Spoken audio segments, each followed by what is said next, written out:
ba congolais nyonso to ba il faut batala la site nini. Ah, soko ozali congolais ya solo esengeli otala bobele Congo dialogue. Congo dialogue.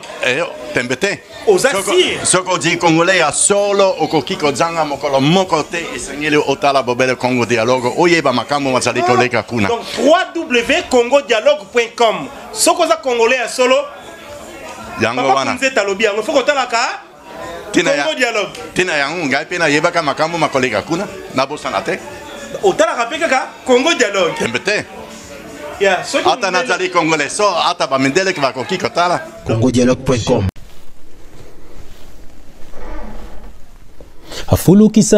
Afulukisaka banana ye, apambolaka banana ye, hoyo bakanga makana ye, apambolaka bango, hoyo batela ye motema, apambolaka bango, apambolaka banana ye, asepelisaka banana ye, hoyo bakanga makana ye, asepelisaka bango, hoyo batela ye motema, apambolaka bango. Bien-aimé dans le Seigneur, les bota na Nzambe bato yeso akufela bandeko ya biso. Bien-aimé Nzambe apambola bino bisika no subino bozwami au nom de Jésus-Christ. Dans Matthieu chapitre 10 verset 8, le Seigneur Jésus-Christ a dit: vous avez reçu gratuitement, donnez aussi gratuitement. Alléluia. Bien-aimé dans le Seigneur, yoka thème kitoko papa pesibisoto partager pour moko alelo. Bien-aimé, comment réussir sa vie avec Jésus-Christ. Bien-aimé, yoka thème kitoko comment réussir sa vie avec Jésus-Christ. Bien-aimé dans le Seigneur, na molina bonde la mbo toto passo la makomi au nom de Jésus-Christ. Éternel Dieu des armées. Papa, merci na thème kitoko. Merci na message papa. Papa, lingo édifier peuple na yon zambe. Ou utiliser comme simple instrument papa. Peut-être passer message papa. Na mwana na yon zambe o lingo lobele la papa. Peut-être réussir vie na mala mon zambe. Papa, on a tiki moment kitoko papa. Message yo. Et ça la misala na on a bo moya bana na yo. Mwana nyonso koyoka message ya pambolama. Mona nyonso ko message papa kangolama. Message bote ba fruit na kat na bo moina ye. Eska zelaki na ko lela. Eska zelaki na ba échec. Eska zelaki na ba souci. Papa, message bota fololo na kat na motema na pe na kat na bo moina ye mobimba nzam. Que le Saint-Esprit parle pour l'édification de ton peuple. Au nom de Jésus-Christ, nous avons ainsi prié et nous disons Amen.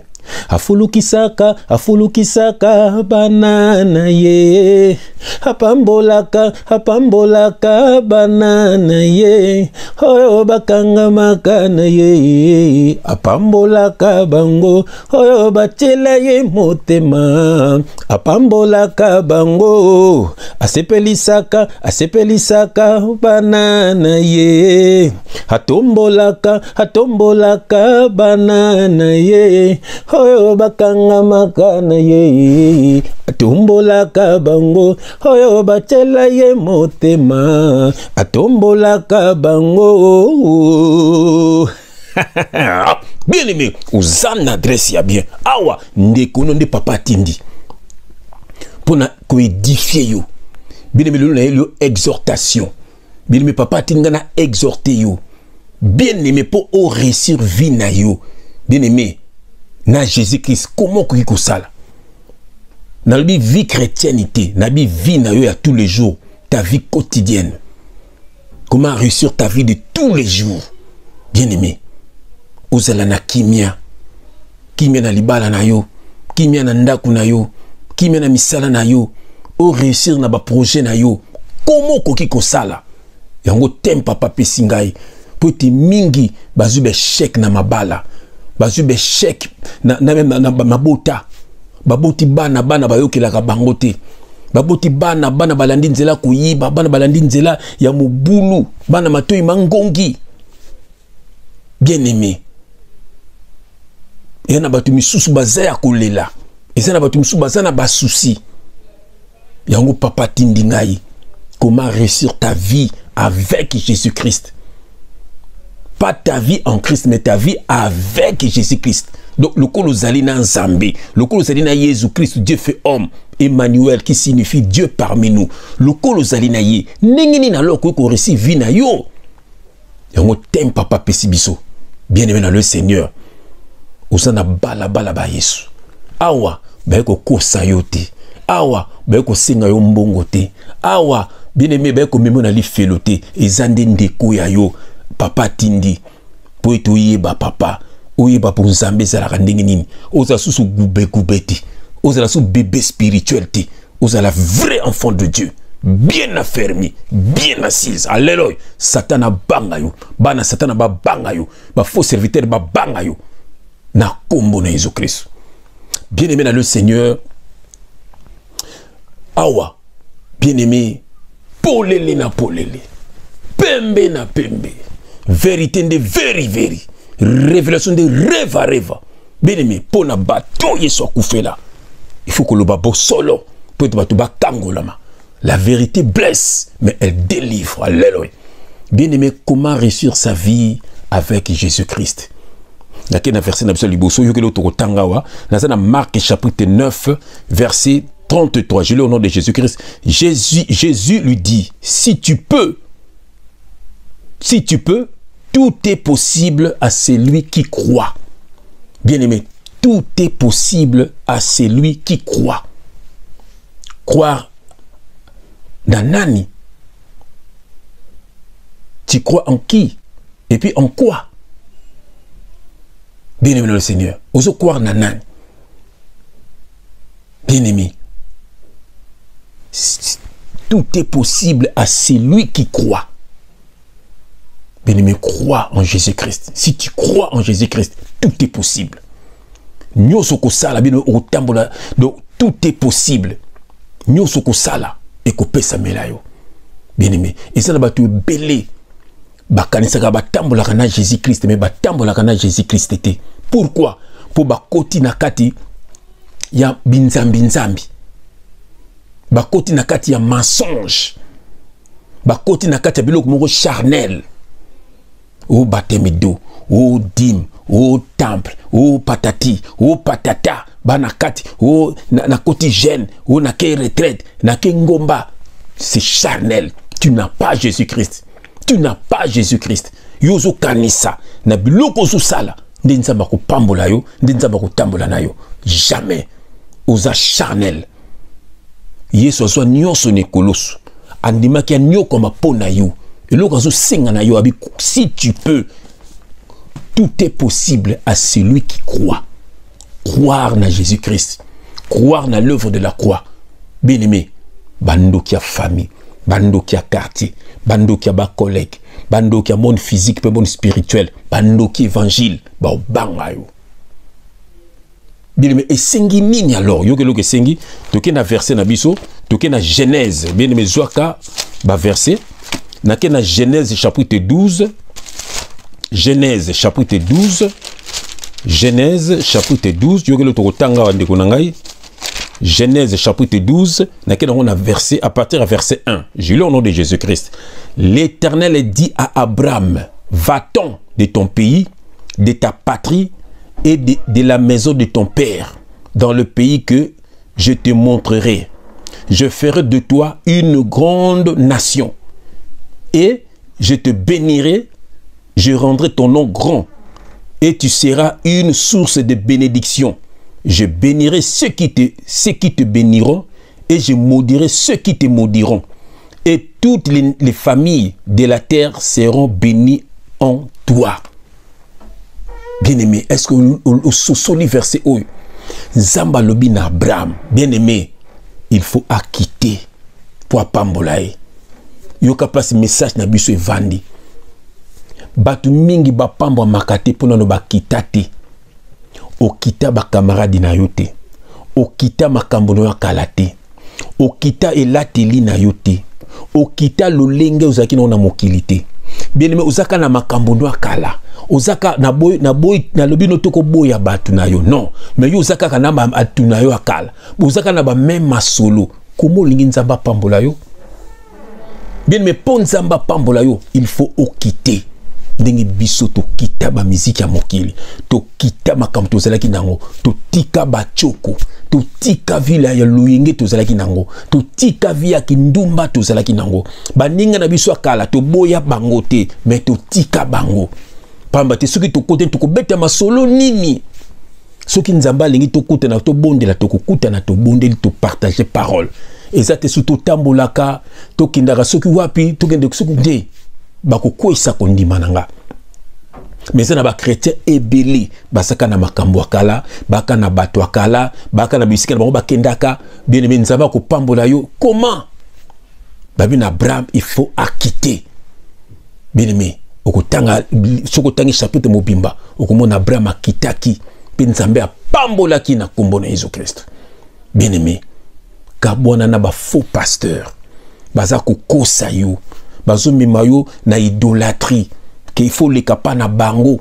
pour au pambwama il faut bango nde ba pambolo lokuta il faut pesa mbongo lokuta bana nzambe bakabana naka c'est que Dieu te demande la repentance le retour vers Dieu la repentance veut dire l'abandon du péché kabona na bato mabe kabona na makambo mabe omibengaka mwana nzambe mais ovanda kozuka noka musique ya mokili ozo bina musique ya mokili bien aimé ozana makambu ya mabende konangai nano kabwani nango te bakamaradi ya kotonga bato bobandi bamni kotonga bien aimé nano kabwani na makambo te bamiso za chrétien abibenga mwana nzambe mais ayikindaka koyiba mais atekaka drogue mais bamibenga bana nzambe amibenga mwana nzambe mais choko koleka ko ne azaki na mokili mais amibenga mwana nzambe nano kitate bien aimé kité yoka fese mususu tokotanga bien aimé nakei na Matthieu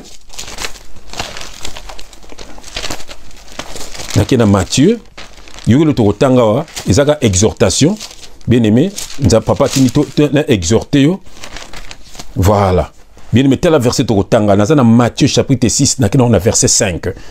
Je lis au nom de Jésus-Christ. Lorsque vous priez, ne soyez pas comme les hypocrites qui aiment à prier debout dans des synagogues et au coin des rues pour être vus des hommes. Je vous le dis en vérité, ils reçoivent leur récompense. Nous allons continuer verset, n'expliquer en gros. Bien aimé, aucune comme ça va le bien. Abi ko zolko ba hypocrite titango zo sambela. Ba sema nakata ba synagogue na ba onde mona ba faux pasteur na église na bango. Na bandim na monko kanga ba okanta ya do mo ba hypocrite ba okanta yango nde bonzambe. Mon nzamba pekisi yango. Ba mso nakata ba coin de rue na ba balabala. O to keto évangéliser. C'est nzambe mtatindi yo. Nzambe mtalakisi yo okende kuna. Alingi ni batu ba monaye nzaba ni batu bongo bana mbanu na bango yoka tozo connaît verset toke na verset 6 mais quand tu pries entre dans ta chambre ferme ta porte et prie ton père qui est dans le lieu secret et ton père qui voit dans le secret te les rendra yono le bakandi kunangai lo sambo eza sekele eza li solo na yo na papa bien-aimé nanda kuna yo na mwasu na bana no bo sambelaka bien-aimé. C'est ça.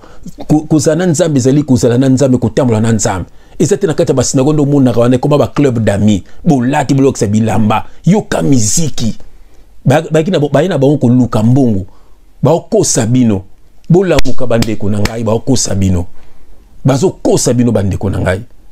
Bola muka réveillez-vous. Bokamande na Jésus-Christ. Zo connaît verset yoka en priant ne multipliez pas de vaines paroles comme les païens. Oyoki au prière à 1 heure, au prière à 2 heures. Nzamba ko pambulo ndeni. Aux charnel, abinine, en priant, ne multipliez pas de vaines paroles comme des païens qui s'imaginent qu'à force de paroles qu'ils seront exaucés. Yoka, ne leur ressemblez pas, car votre Père sait de quoi vous avez besoin avant que vous le lui demandiez. Nzambe ayuba posa na yo yango nazo senga na yo ndeko kabwana na bakambo yo sala lokumu nzambe te nzamba ayibi deja posa na yo nzamba ayibi kolela na yo nzamba ayibi basusi na yo nzamba zo kosenga na yo bien-aimé kite makambu ya mabe kite makambu ya kalande Abraham baseka kite makambu nyonso po bapambola ye yo na makambu akala yo na makambu mabe nzamba ko pambolo ndenge nini ndeko nanga. Et puis longal ba église bâtiment lokuta nzamba lo biango nakata ba synagogue ba okatande ba ko nzamba ko yokela bango ko ganga prière ni nango bosanga prière na Bible zakande eza wapi bazo ko sabino 1 heure de temps 3 heures de temps ozolo banini abini ne multiplie pas de 20 paroles moni nzambe bi motema na yo bien-aimé na tongo l'amour ki ofuka mi osengi merci ndenga pese que souffle de vie pour tiki jono na maboko na ye obini papa nyos noko sala papa ezana loboko nezala liboso makambo na ngai pesanga makasi fungola ba porte na ngai. C'est ça la prière d'un enfant de Dieu. C'est ça la prière d'un enfant de Dieu. Bien-aimé, bazoko sabino pourquoi? Nzambe si apambola yo kala. Nzambe si apambola asenga lokaka ozonga na makolo na ye. L'homme na idolâtrie, maudit l'homme qui se confie dans l'homme. Bato zombona bazaya nzambe te. Baende ko luka mbongo na bonzambe. Kabwana na ba musicien mokili basela ka satana. Balongolo saka basi bazemi, bamelaka makila nazalaka kuna. Kabwana ba faux politicien, baenda ba ko luka mboko mvwa misa nde ba famille na bango. Bino bozela ba fana kwiti na bango. Kabwana ba faux pasteur, baza ba tindami ya satana, ba mimino na idolâtrie. Les vrais adorateurs adoreront le Père en esprit et en vérité. Et c'est ceux-là les adorateurs que le Père demande. Tango pemaka, au monde a raté que zanzam. Tango mitela kana kitala, au monde a raté que zanzam. Oh pasteur Obini Ponanga, prophétiser Ponanga. Makamba lokota, le vrai prophète ya vinu zano yomoko. O yoko loba onde ko kokisama na vina yo. Nzambe nyusu noko sale ko simba. Bana nga bakobala. Musana nga ko simba. Na ko zwa contrat. Bien aimé. Yomba baloba ko saka ba mama zo saka bini muzo loba mena kombo ya Jésus Christ mutu moto ko telemela bana nanga vie nanga ko sala toujours pembe mutu moto ko telemela libala nanga c'est ça bini muzo loba makam do oza prophète liboso ya vie na ko luka ba ko prophète musuti abi dans les derniers jours vos filles prophétiseront. Prophétisez pour la vie na yo, prophétisez pour la vie à moi na yo, prophétisez pour la vie à mobali na yo, prophétisez pour la vie à bana na yo. Fungola munoko bien aimé au nom de Jésus-Christ. Abi oko kanganase e kangwa likolo. Oko fungola nase e ko fungwa malikolo. Bien aimé na verset na suka peto kabani pona moko alelo. Bien aimé zama lendi sikwe ba ko lendi sa matoke na Éphésiens. Voilà, verset na suka peto kabani pona moko alelo. Éphésiens chapitre 1 na kena on a verset 3. Éphésiens chapitre 1, dans on a verset 3. Je lis au nom de Jésus-Christ. Béni soit Dieu, le Père de notre Seigneur Jésus-Christ, qui nous a bénis de toutes sortes de bénédictions. Dieu t'a déjà béni. Batangela comme Malachie 4, Ezaki na katia, Ezaki na loi. Ezaki na loi, yo zalaki kutute. Jésus-Christ donna yakite nana mataki na croix. C'était avant la croix, c'était dans la loi. Baso kosa yo za chrétien de batum ke babengam so chrétien oza enfant de Dieu. Bien aimé. Biso to botamine kulusu. Pourquoi baso kosa yo? Bateng ko verset à Malachie ndenge bazo bisa bango pona bande kuna bango ko mbelmo bilo côté. Donc baso kosa bango so comme si verset lande ya bapé sango bino. Ça n'a rien à voir na biso baba na nzambe. Biso to y après la croix. Oh pourquoi baso kosa yo? Bien-aimé, nous sommes la postérité à Jésus-Christ. Et on le roi des rois. Oh, bien-aimé, béni soit Dieu, le Père de notre Seigneur Jésus-Christ, qui nous a bénis de toutes sortes de bénédictions spirituelles dans le lieu céleste en Christ. En lui, Dieu nous a élus avant la fondation du monde pour que nous soyons saints et irréprochables devant lui. Zabalungo zala irréprochable na misunaye. Et c'est à pambola yo. Ezo simbate po ete okangama na makambo akala, okangama na ba camarade akala, okangama na ba makambo be akala. Olinka kama bikola ela teleno ya kala. Nzaba ko pambolo ndenge nini. Osela nzambe me kotoyo ozana ba pasteur a lukuta. Bakosaka yo yakana boy, kota boy. Tu as jeune à 21 jours, jeune il y a 12 jours. Pourquoi? Dans Romains 8, chapitre 8, verset 1, il n'y a aucune condamnation pour ceux qui sont en Jésus-Christ. Ils sont en Jésus-Christ, tous en Jésus-Christ. Congo banda bosala ba jeune. Pourquoi Congo zo bongate mais tala ba jeune, tala l'église. Il fallait Congo soit la number 1 au monde. Donc bongo banza masala raté parce que bino de bozana kati ya makama mabe. Bien aimé okoyoka ba mutumbu kalumbu kuna o bâtir les hôtels, détruire les hôtels. Asalango chaque année, dona bandibango basala ba 10 ans, ba 15 ans kuna bon chaque année ka ba bâtir hôtel, ba détruire hôtel. Donc makambu ya lokuta. Nzoka yeso sa kufa pona biso. L'obéissance vaut mieux que les sacrifices. Pourquoi bon même besoin de sacrifice? Yesu c'est la sacrifice ya munene pour nabiso. Si tu peux, si tu crois seulement et tu seras sauvé. Crois seulement dans Jésus-Christ bien-aimé. Bien-aimé. Et puis, vous a sauvé. Et puis, sépare-toi dans ma kamamabe. Même Abraham, tant que kamamabe bien de connaître l'autre, tant que bakabwani na l'autre, makambe simbi. Bande comme soit famille, bana misala mabe. Bakamade belo tambo na bango, misu bana misala mabe. Bien-aimé. Batu yo lingara mingi, peut-être bana misala mabe. Nazo kablona batute, mais zala na Jésus-Christ. Ko kabwana na batute, mais moto zo mimo na nzela ya mabe, bien-aimé kabwana na s'il te plaît. Et le baba ndeko ba Congo doko tolo tata. Moto zo memo na banzela mabe, na banzela loyingi, na banzela matongi, na banzela mo akomi libaku pona même bibilobi. Ce qui lui zo memo na kufa tubula yango. Et là kisi kabona na mutuana. Po to zala bien na nzambe nzamba pambola yo. Nzamba linga bato mabete, alinga masumote. Bato zo memo na nzela ya perdition, kabona na mutuana. Bien-aimé, donc on a fait ça souka 2 Corinthiens chapitre 5 verset 17 natanga mingi si quelqu'un natangi na kombo na Jésus-Christ notre leader, si quelqu'un est en Christ, il est une nouvelle créature. Les choses anciennes sont passées. Voici toutes les choses sont devenues nouvelles. 2 Corinthiens chapitre 5 verset 17. Mitala, est-ce que comment nouvelle créature? Tel entourage na yo, est-ce que makambo kaleza kaka? Tale la teli na yo, tala lolenge na yo, est-ce que makambo kaleza kaka? Onde ko tala frère JF ya lelo, kende na YouTube tala frère JF ya kala. Ce n'est plus la même personne. Mais c'est le même corps. Mais esprit bande ko diriger nga na monde na makambo wana, ils a sauté. Na comment na Saint-Esprit. Est-ce que ceux qui ont na Saint-Esprit kasi? Ni nous saka na makambo zela ki na ngotongo zela ki na Saint-Esprit té. C'est la question que je nous pose. Pour moi, nous avons un Saint-Esprit. Pour Saint-Esprit, nous avons un chocoté. Saint-Esprit, nous avons un mèchité. Saint-Esprit, nous avons un loyengité. Saint-Esprit, nous avons un béoza na ngotendeko. Awa, pembe na pembe. Bien aimé, ndeko l'homme t'en soit na yo. Nazo critiquer yote. Mais na te ayo, moto na nzambe a solo la. Pamba te punga no njuto zana papa. Lungwa na idolâtrie. Nzamba sala mbongo te. Nzambe na mokili toza. Nzambe apambola rabiso. To sungara oya zangi pesai mais ça te que loko moko bo pasteur to pesaka kitunga makamba lokuta baka na ba verset ba ebita oh maman moka pesaka mais c'était dans la loi, c'était avant la croix de Jésus. Paul azo kende bazo singsa bambong ba pesa lia bazo kendo ça batu, c'est ça la vie. Les enfants de Dieu vivent comme ça. Bien-aimé, pour nzamba pambola yo, il faut quitter nyonso. Karamaka Christ, makama betika, batoma betika, karamana Yesu, au pambolo. Vous êtes pambola biso, pourquoi pas toi? Pambatio le lamokili. Bien-aimé.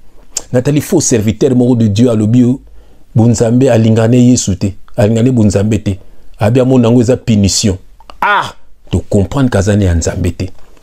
Tu comprends kazane anzambe te. Ya nga vivara na ba choko vivara na luingi. Bebi mutomba tu tanga komboneza te parce que tu tangue mingi. Voilà, c'est un charlatan. Bien-aimé, message n'a pas le loyangwana. Il faut qu'on quitte nyonso pour nous amener à pambola yo. Tangamana Jésus Christ. Bato mabe, makamba mabe. Oyo memo na kufa tika. Bien-aimé, tika moli musanto akamba yo, moli musanto tambola na yo, linga mwasi na yo, linga mobali na yo, linga bana na yo. Linga bato mokili, sunga bango suko zanango, ko sungeza ka na mbongo te, même na mate ande biso to sala. So pe quelque chose ezali kabola na baninga, ndenge biso to salaka. Bien-aimé, Nzambe akopambola yo. Longwa na idolâtrie, que Dieu te bénisse. Oyonga na zangsi koloba, Nzamba alobela yo. Nazo bonde la pona yo. Papa, merci na message à lelo. Ndeko azalaki na kobunga sala grâce à zonga na nzela na yo papa.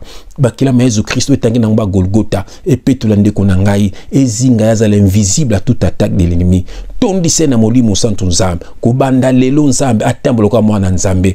Eloko no so sa lokumu note na bomo na yazala mosika. Moto no so sa lokumu note na kat na nzela na yazala mosika papa.